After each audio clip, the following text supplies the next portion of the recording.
Hi, my name is K. Ramanjan from 10D, here to explain about the process of election.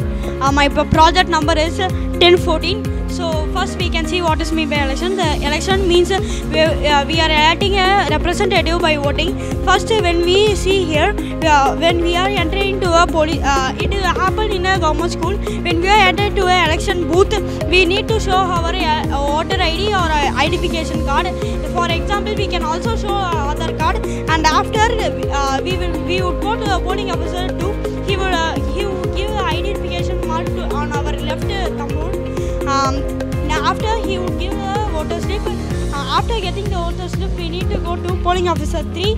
He would collect that slip and he would note in a A4 sheet or in his diary. And also we need to go to a presiding officer who is monitoring the whole election booth.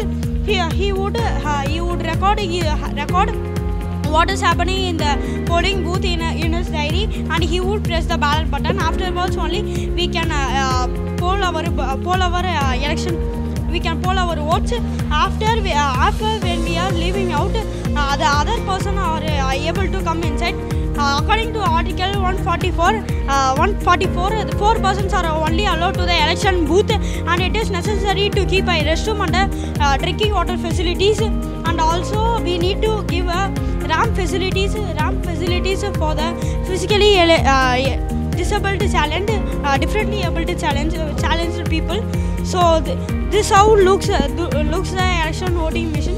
When we are pressing a button here, the light will indicate, and this is a control unit. The EVM machine has two control units. One is control unit and one is ballot unit. So control unit has look like this, and this is a microcontroller which has a coding, and this is a EEPROM. It has a coding, so how many candidates are there. With the using of coding, it will be there, and it is a motherboard. It has the controller unit has a buzzer, buttons, PCB green board, and 2 EEPROMs and microcontroller unit. Thank you.